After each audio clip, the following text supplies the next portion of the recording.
Swayam Prabha. Digital India. Educated India.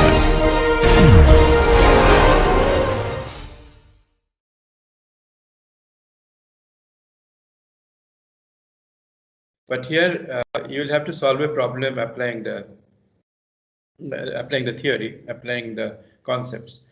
So the area between, of course, C and A is a bit gray. So the example given was, what is the complexity of Viterbi decoding? That's a recall type question because the complexity is order S square into L. Then C type question is, why is Viterbi's complexity linear in the length of the input?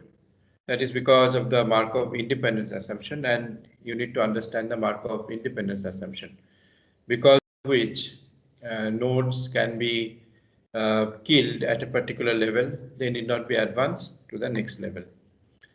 And what will be the best possible tag sequence for the sentence, the dogs ran quickly? Here you will have to get the actual tag sequence by applying the theory that you have learned in hidden Markov model Viterbi. So R, C, and A type of questions. And there were examples of questions which involved this kind of categorization. So the first question was, for the word unproductivity, what is the best possible parse? What is the most appropriate parse? Is it un and productivity, or is it unproduct and EVT? Okay, then is it unproduct, EV and ET, no grouping, each morpheme separate? So what is the best possible grouping, segmentation and grouping? So this way, this is a type which requires you to comprehend. Okay, it emphasizes comprehension. You have to understand segmentation and parsing. Then there is a question on data sparsity. And suppose we see the word unproductive in a test sentence and we have not encountered it in the training corpus. This is an example of data sparsity or unknown word situation. However, the morphological feature of un as prefix helps decide the pause tag as adjective. This is an example of which kind of smoothing. So here you have to break the word into its parts. Unproductive you have not seen, but un and productive, and un you have seen before. So using that knowledge, you are able to part of speech tag unproductive, even if it is not in the training corpus. So that's an example of back-off smoothing. You have to understand back-off smoothing and apply it here. So then the third question is, in MEMM, the constraint for the optimization problem is model expectation of a feature is empirical expectation of the feature. Which of the following is the adopted expression? Also, after making the choice, give a one-line justification. So if we want the model expectation of a feature to be equal to empirical expectation of the feature, that is the constraint to be satisfied when we maximize entropy, then the adopted expression means there is an expression which needs to be approximated. So the model expectation is sigma over all possible H and T combination, probability of H comma T into feature of H comma T, particular feature Fj H comma T. Now this is approximated by P tilde, which is called the empirical probability. Empirical probability is always found from the data. Okay, and this empirical probability is obtained as ratio of counts, with the underlying distribution being assumed to be multinomial. So there are many possibilities, and you have to choose the one which is adopted. So this requires you to understand the MEMM theory, the constraint optimization, and what is empirical probability, what is model probability. Especially the concept of model probability and empirical probability should be crystal clear. And here it is very difficult to get the model probability PH. You approximate this by P tilde H. H is the history, the whole contextual information around a particular position. And then fourth question was, take the sentence, the cameraman shot the batsman when he was near the captain. How many parse trees does this have? How many plausible meanings? And you do not have to actually draw the parse tree, just count the phrases and word meanings. So this kind of question requires you to understand disambiguation, starting from the level of words up to parse. So this is the kind of questions you may expect in the midsem also. Midsem will be multiple question, normally multiple choice. Normally there will not be negative marking, but there will be 2-3 questions where I want your absolute strong grip on the fundamentals. Okay, if you have your fundamental clear, you will be able to do those questions. And just to make sure that you really have those fundamentals at your disposal, I will state that these questions carry negative mark if your answer is not correct. So for those questions, you have to be really sure that you know the answer. Okay, some 3-4 questions will be of that kind. I want your fundamentals to be checked there. Okay, and as I keep saying, these are special times, and we will be lenient in our marking grading. And those of you who are from the system, you know that grading depends on where the thresholds are kept between 2 different grades. So we'll be lenient in placing these thresholds, but at the same time, we do not want you to, take things casually. You have to respect a subject and the concepts which are taught. As a teacher, I'll be failing in my duty if I do not emphasize that you have to get the concepts clearly through implementations, through studies, through listening to lectures. So it is our duty to transmit concepts clearly and with good coverage to you. That is our duty. So that is it. Audible? Hello? Yes, sir. Am I audible? Yeah, please. Yes. So just had a small doubt in the question 3. Like I could have missed out, but in the option B, it should be P T given H, right? P T given H. In the left hand side, you mean? Yes, sir. P T given H. Yes. Yeah. So that itself will rule out the B option, right? That's wrong. Okay. Yes, I mean it's the answer given. So. Model probability is PH because answer B. Oh, okay. So this should be PT given H. Oh, so you're pointing correction to the answer and the question. Yeah, that's right. Given the history, you should get the tag. Yes. Yeah, I'll do that correction. Okay. So this finishes my discussion on the kind of question, because I believe you are you want to be sure about what kind of questions will come. Yeah. Now we can have doubt clearing questions. So are there questions remaining from last class? Sir, you were discussing the quiz answers and we didn't complete that. Oh, quiz answers, yes. Okay, so I have only those 3 questions. Remaining questions, can you display on the screen, Diptesh?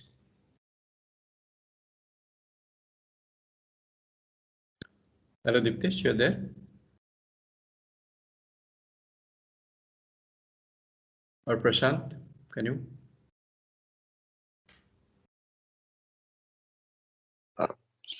Sir, I'm checking the common drive folder. If it's not there, I'll ping the. I'm pinging Diptesh parallelly. Yeah. Meanwhile, sir, can you explain the difference between generative and discriminative model? Yeah. Generative and discriminative model. Okay, so let me bring up a slide. Okay, so any slide will do where we have argmax based computation. So let's take this noisy channel modeling. Is my screen visible? Yes, sir. So let's take this noisy channel modeling. There is a source input. There is an input given to the noisy channel and output comes out. So now here T is the target string and S is the source string. So in generative model, what will happen is that, say I am interested in the part of speech tag sequence T given the source sentence S. Ultimately, what I'm doing is I'm finding out the maximum probability sequence. Okay, the maximum probability sequence. So I would like to have the all possible tag sequences at my disposal. Okay, given the sentence S, if there are multiple pause tag sequences which are possible because of the words producing multiple part of speech, therefore multiple pause sequences are possible. So I'd like to generate those sequences and give them a score based on the probability values. Okay. Now in that process, what I do is that I apply Bayes theorem and ask what is the product of probability of T, the a priori probability, into probability of S given T. Okay. So S is an input which is given to me. T is what I am searching for, and T requires generating the T itself. Okay, the scoring the T requires generating the T itself, which is a searching process. Okay, I keep on searching amongst many different T's. So I'm searching amongst the whole space of part of speech sequences given the source sentence by this formula. So in generative model, you will see that typically Bayes theorem is applied and you work with a joint probability. This is nothing but a joint probability of T comma S. Okay, the PT into PS given T is nothing but the joint probability of T and S. So you are jointly evaluating the T-S combination. S is constant, T varies, okay, depending on the pause tag sequence. In discriminative sequence, you do not apply this Bayes theorem. You work directly with PT given S. So you work with a conditional probability PT given S. So compare these two. In discriminative model, you are working with conditional probability.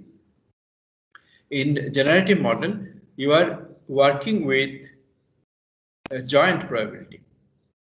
Okay. Now, joint probability is computationally little more expensive than conditional probability. Okay. So here the question we are asking is, given the sentence T, what is the best possible tag sequence?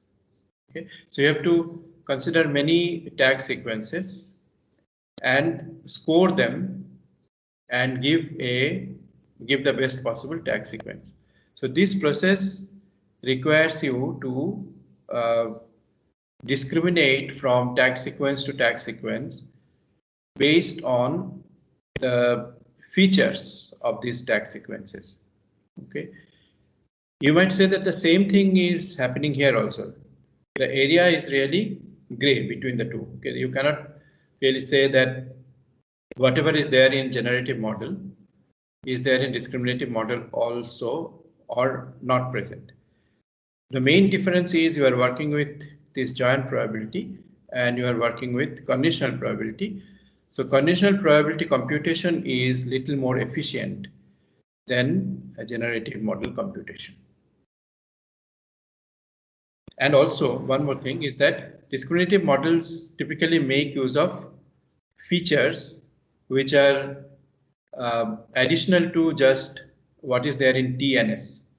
So you'll remember that in hidden Markov model based post-stack computation, we worked only with the word sequence and the post-stack sequence, nothing additional. But in MEMM based part of speech tagging or chunking, we took the features of TS, chunks, and the positions also. Okay. Yes, sir. So what is the advantage of generative models if it is less efficient than discriminative? Yes, generative model has this. So you get two different evidences, okay, for your search process. One evidence is PT, the prior probability. The other evidence is PS given T. So this becomes apparent when we do automatic speech recognition or machine translation. So imagine S is your spoken signal and T is the text output. So speech input, text output. So PT is the probability of the text produced. So this is called the language model probability. So that means you produce a sentence and you see what is the probability of that sentence. Is it a valid sentence of the language semantically, syntactically, lexically? Okay. And PS given T is given the text, what is the possible utterance from that text. So many times in generative model, this likelihood probability, which is obtained by inversion of the original formula, is easier to compute. You have more confidence in that data. So text to speech is more robust than speech to text.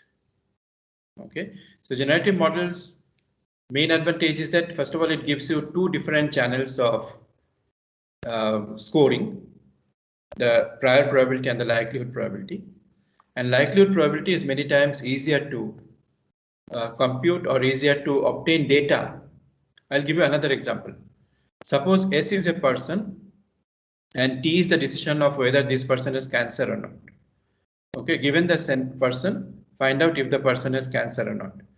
So this is yes, no possibility, and whichever probability is higher. If yes probability is higher, then decide that the person has cancer or the person doesn't have.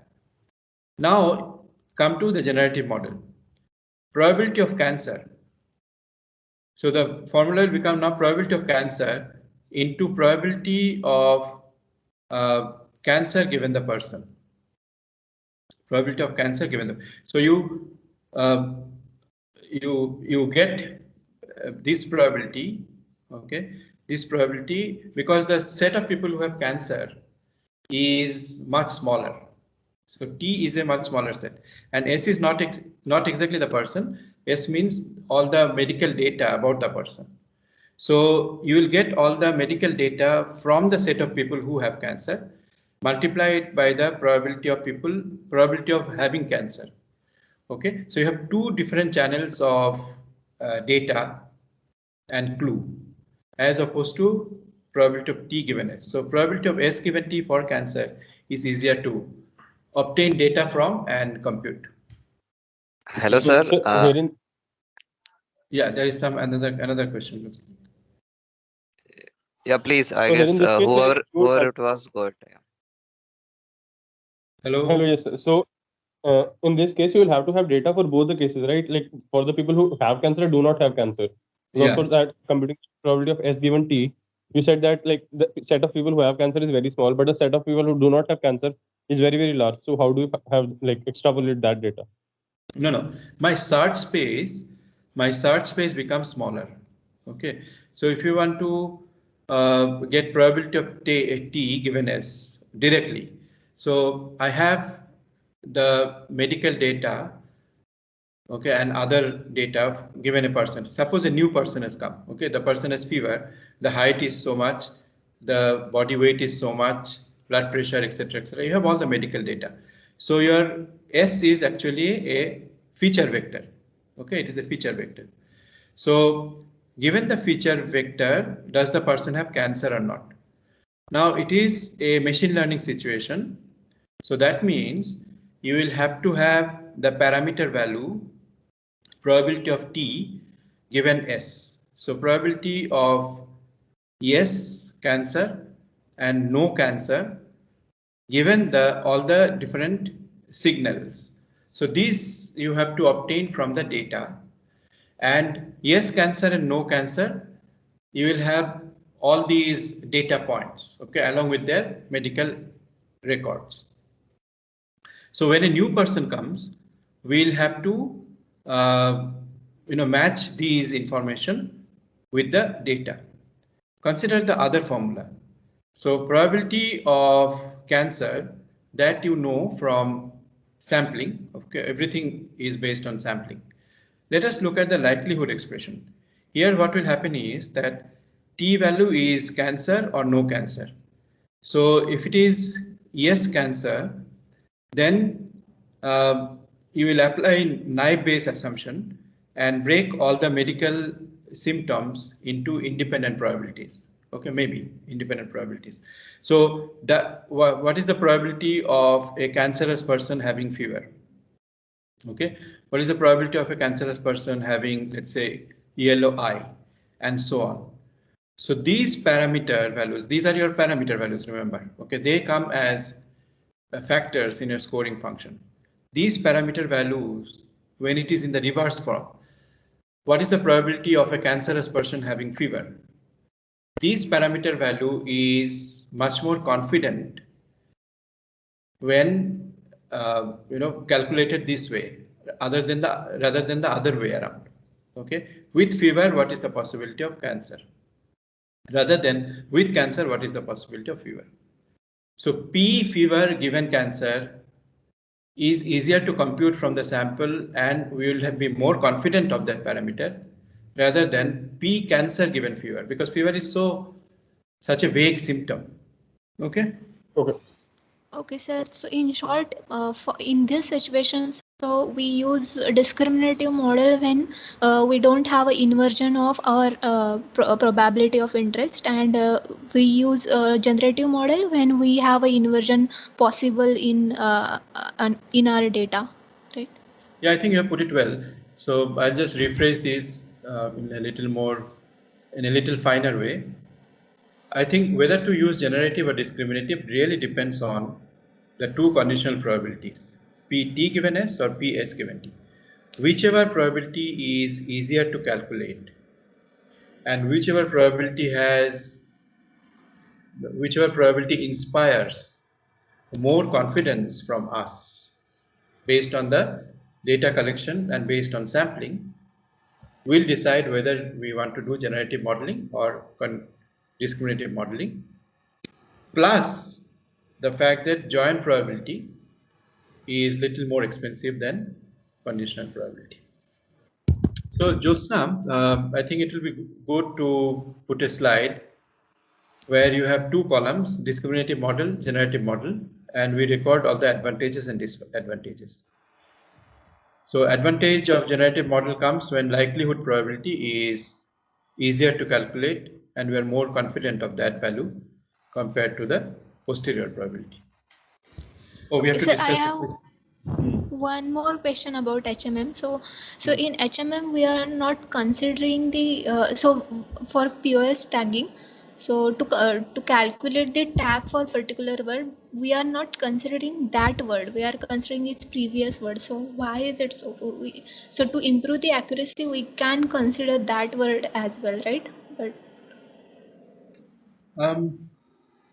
No, why do you say we do not consider that word? Because every word is considered through the lexical probability, the emission probability.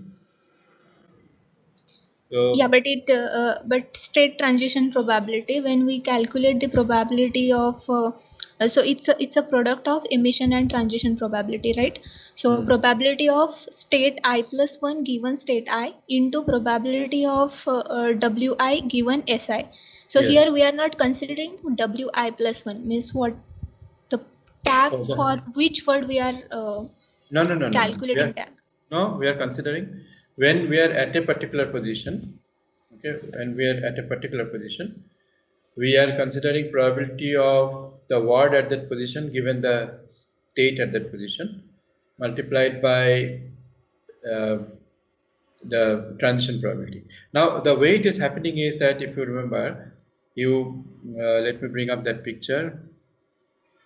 Sir, actually in that slide you considered I as the current position and I plus 1 as the next position. So we are considering the present word, that is ith word. Yes, just a minute. And which August will it be? So this is the picture. So is the diagram visible? Generative model. People jump high. Okay. You are able to Okay. see this slide? No. That Markov chain more No, Markov chain. I'll come to Okay. that. But are you able Okay. to see this? Yes, sir. The sentence is people jump high. Right? Yes. You are able to see it. So the way it proceeds is that I begin with hat. And I go from this hat to different states possible, and from each state to next states possible, and everywhere I am multiplying the transition probability with emission probability. Okay, and finally I am finding the best possible path through Viterbi. So I don't know why you're saying that at each position the word is not considered. It is. No. Means my question is like we are considering word of previous state, but not that set. Like in other SVM or some other algorithms, we are considering the in feature set. We are considering the current word or the word for which we are going to calculate the tag. But in HMM, we are considering the emission probability of WI given SI. So here SI is actually the previous state. Means we are calculating for SI plus 1, right? But So we do not give the part of speech tag at a particular position. We ultimately find the best possible path. yeah, means that the only reason is we don't have already have SI plus 1. That is why we are not considering WI for plus 1 for that position.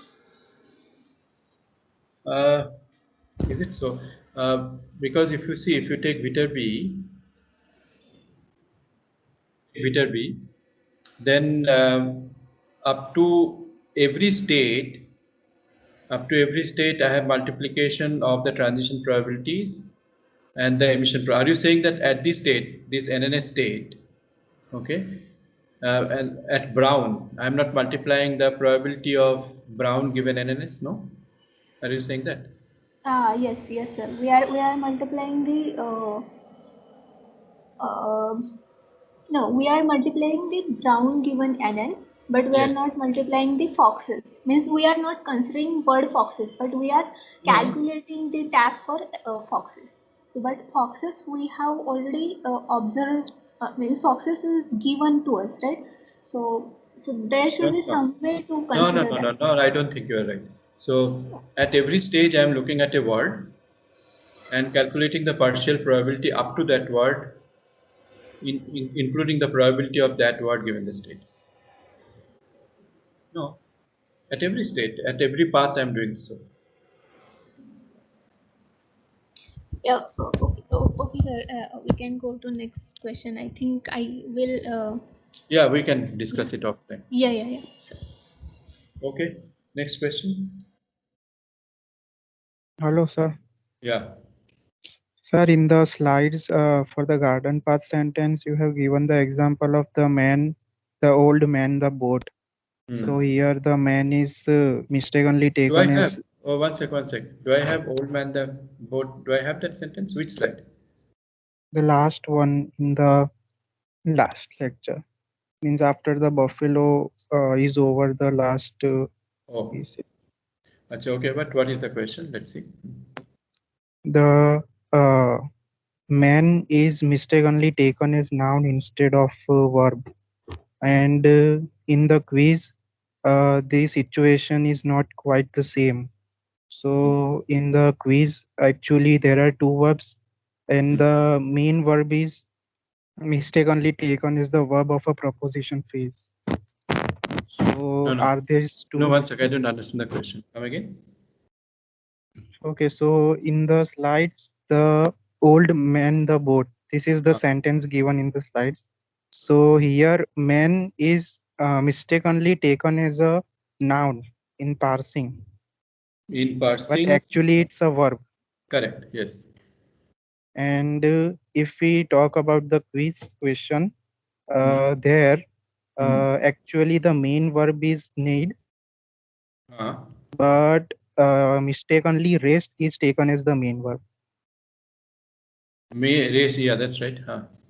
Yes. So are these two different variations? Because in one sentence, verb is mistakenly identified as another verb, and in the second one, the actual noun is the verb is mistakenly identified as a noun. So are these two different variations of garden pathing? Yes. So the garden pathing phenomenon means that you finish the parsing correctly and then find that there is more input remaining. So then you have to backtrack and find out where you took a wrong path. So if I take this sentence, the old man the boat. So here I go to the old man. My parsing is correct up to this because I have found out the noun phrase, the old man. And then I do not find a verb phrase, I find an article, the. So then I say that no, my parsing cannot proceed anymore. So I go back to man because this is the nearest backtrack point. And here I try another option for man. Okay, man was pause tagged as noun. Let me take the verb pause tag. And then I have found the old as the noun phrase, man as the verb. And now I can take the boat as the noun phrase. I found the verb phrase with man the boat and the parsing is complete. Okay. So in case of raised, the sentence that was given in the quiz, the horses raced past the garden neighed loudly. So here I finish the parse, horses raced past the garden up to this. Then I find that more word is remaining, but the sentence parsing is done. So what can I do? I have to go backtrack. The garden is the nearest backtrack point. No advantage, no advantage, no advantage. I go up to raised, and here I take up a different possibility. Here raised is actually coming as a qualifier for horses. Okay, so yes, so the two shades are different. Okay, in case of the old man the boat here, this is one kind of garden pathing, and the example that was given in the question that was given in the quiz, that is another kind of garden pathing. But garden pathing, the main issue is this: you have to backtrack to a point where you try a different path for parsing. Okay, sir. And if those two are different kinds of garden pathing, are there any other types also? There could be. You are right. There could be. So let me think of uh, think of other possibilities. So essentially, you have to think from this point of view. Can I try a different part of speech, or can I try a different grouping? Okay. Remember, parsing comes above chunking and morphology analysis and part of speech tagging. So the lower layer, different options have to be tried from the lower layer. So horses raced past the garden. Raced past the garden is one grouping. Now the other option is horses raced past the garden is another grouping. Okay, so you have to try different chunk, different pause, different morphology to produce parsing. So you have raised a good point. So let me see if I can formulate a mid-sem question based on this, on different kinds of garden pathing. Next question. Sir, am I audible? Yeah. I just wanted to ask if you could if you put the updated solution and answer key for the quiz. You're saying I should do that, right? Yeah. Yes, sir. Yeah. I'll do that. Considering that. Yeah, by today evening it will be up there. So There also, were would it be possible to weightages of each part of your evaluation. If, How much weightage for mid-sem? How much weightage for quiz? This is what we're asking. yes, sir, midterm and sem quizzes and like project and assignment. Achha. So project and assignment will have really high weightage. So project and assignment will consume about 60% of the weightage, I would say. And things which require your individual effort, that means mid-sem and sem quizzes, okay, they will have 40% weightage. But you know, I'm keeping this somewhat flexible so that I can give you a good grade. Okay, so when these parameters can be tuned a bit to give very good grades to everybody in the class, so that freedom I'm keeping. But conventionally, this is what I have followed. You know, work related to course, 60% weightage. Exam related to course, 40% weightage. Sir, there was a question in the quiz regarding the sum of column probability in emission probability table. Yeah. So, Prashant, are you able to bring up the questions? So, isn't Diptesh here? I believe he joined through Yeah. hotspot. He has some internet issue. Oh, is it so? Okay. So, column probability and row probability. Let me discuss this. Actually, the answer was also given. So, I would have liked to look at the answer. So you can open that solution key that was given to us. So that also has all the questions. Oh, so can one of you do it, or Prashant, can you do it? Open it on the screen. But we just had it open right now. Because the maths was worked out, huh? So it would make it very clear to you. So, sir, that particular question with answer sheet I don't see in the common folder on Drive. So I believe that you had it open on your system. It is there on the model. So Oh, it is there in the Moodle. hmm. So what is the definition of each cell? Okay, so I can write here. What is the definition of each cell? So if I take U1, U1, the definition of that cell is U1 given U1. Okay. So row wise, what we are saying is that is the definition. It is column given row. The next cell is actually P U2 given U1. Okay. And similarly, the third column, first row, is P U3 given U1. Okay, this is the definition of each cell definition. So now if I go column wise, what will happen is that, and if I take the sum, then what I'll have to do, I'll not save. So if I take column probability, sum of column probability, then by definition I'll have to do the following: P U1 given U1 plus column wise, okay, P U1 column first and row next, PU1 given U2, PU1 given U1, then PU1 given U2 plus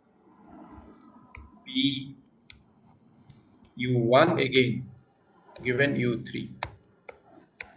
And the reason why this should be 1, this sum should be 1. You see?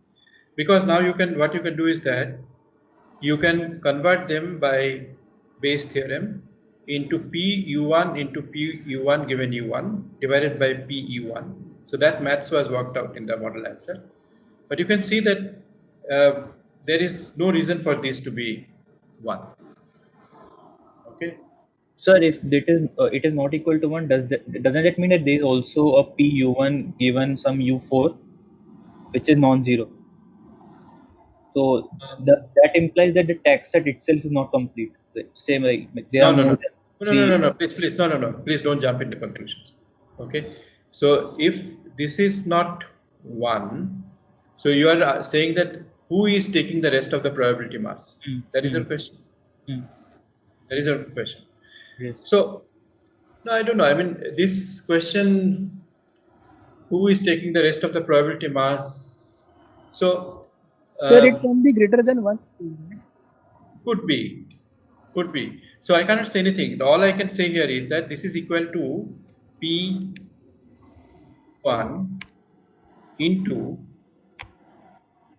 into an expression P1 comes out. Okay. So this first term will be PU1 into PU1 given U1 divided by PU1 plus PU1 into PU2 given U1 divided by PU2 plus PU1 into PU3 given U1 divided by PU3. Okay, so you'll get such a sum, and you can take PU1 out as common factor, and the expression inside need not be such that the whole product becomes equal to 1.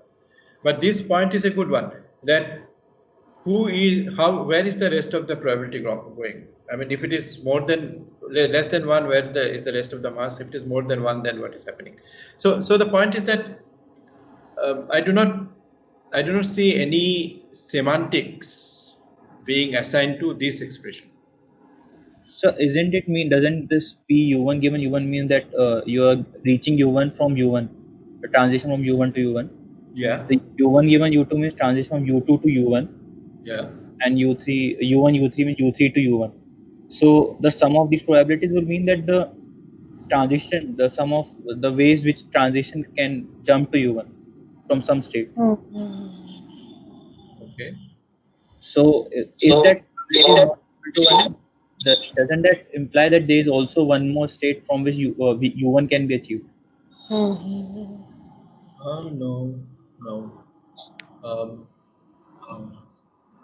So you're saying that only possibilities of transition into U1 is U2 or from U3. these three states.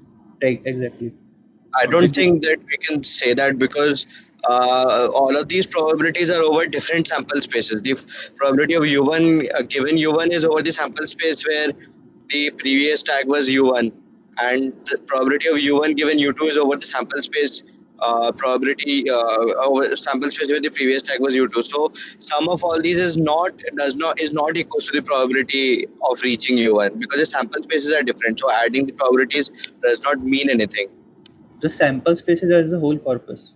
So there is no difference in samples. No, by sample space I mean what is probability of U1 given U1? It means probability that the current tag is U1 over the sample space where the previous tag was U1.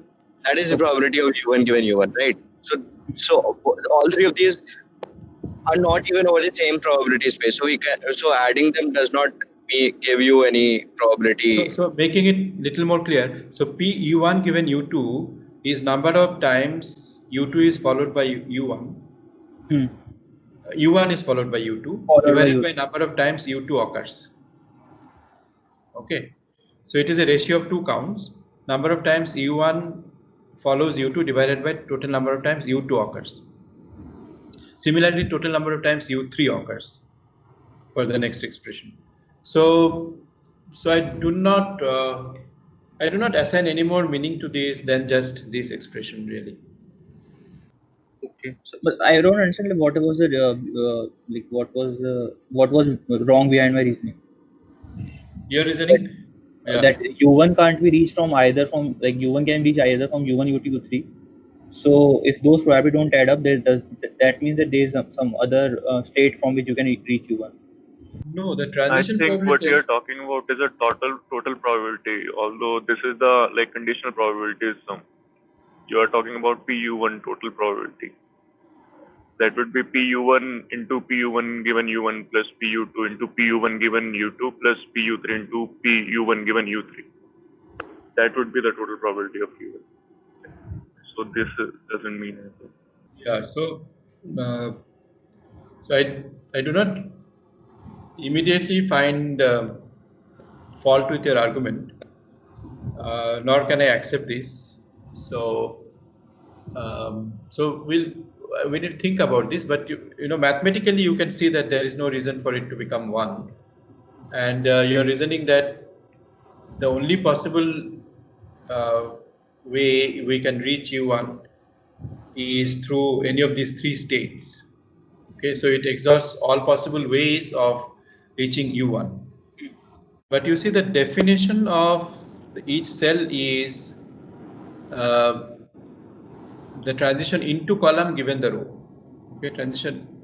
So that's why this U1 becomes constant when we go column wise, and your logic is that this should always sum to 1. But the mathematics doesn't come out to be so, and we need to find a fallacy with your argument. Why is it necessary to reach U1? Yes. So the necessary argument is given by whoever was speaking. I don't know your name, but mathematically this is not supported, and there is some fallacy there. Yeah, I was just trying to give an example. So basically, if U1, there are 3 states: U1, U2, U3. So your U1 goes to U1 with probability 1, U2 goes to U1 with probability 1, and U3 goes to U1 with probability 1. So let's say we have this. So in this sum of U1 given these 3 probabilities which you have written on screen would be more than 1, right? And this will be a valid function table. Yes, but then maybe the argument will be that, then everything else will be 0 in the. Yes. Yes, everything. Yeah, that is a valid transition probability table. Yes. Sum would be 3. I mean, these 3 probabilities. Right. So can we say it will be proportional to the probability of outputting U1? Proportional to? No, why? This is the exact probability. So the sum will be proportional to the output. So if I take all 3 column sums and then I normalize it, I'll get the probability of getting an output U1, U2 or U3. So if I normalize them using the same values. Yeah. Okay, I think we'll take this offline. Maybe there may be other questions from other people, huh? Please. So since this is the class before the midsem, there may be other questions. Are there other questions? Okay, I've got the modules. Now somebody said in modules there is, that is the calculation. So what is the difference between morphemes and graphemes? Okay. Difference between morphemes and syllables. Given the discussion in the class, please select the correct option. A syllable is a sound unit, whereas a morpheme is the minimum grammatical unit. Morphemes carry grammatical role. So li, for example, makes the word an adverb. Whereas syllables are pronunciation units. So when I say Abhijit, A, Bhi and Jit are independently pronounceable. So syllables allow you to independently pronounce a unit. Smaller than syllable, you cannot pronounce it independently. So, a small doubt in this question. So basically, just that what we mean by minimum grammatical unit means, I thought that morpheme should be a meaningful unit, means like it carries some meaning. So, no, li doesn't have a meaning. Li has a grammatical role. By grammatical role, I mean it gives part of speech or makes a sentence grammatically correct, that kind of thing. Okay, sir. Yeah. Next question, can we see? No, one more. Okay, let me take this question. CRF is a discriminative model, true or false? Yes, CRF is a discriminative model. It doesn't turn the probability around by applying Bayes' theorem. Okay, generative models learn the joint probability distribution and predict the conditional probability with Bayes' theorem. That is true. Okay, yes, based on a joint probability expression. And based on your experience from past tagging assignment, mention any 2 different features apart from word embeddings. So previous tag, previous to previous tag, suffix, etc. So these were very simple questions based on recall. If you have noticed the lectures, if you read the lectures carefully, look at the slides, then this would come to you immediately. So again, I'm insisting that you should read the slides very carefully and critically, and hear the recordings, look at the recordings very critically. Okay. So there will not be any question outside what has been covered in the class, but you will have to think. Okay, thank you.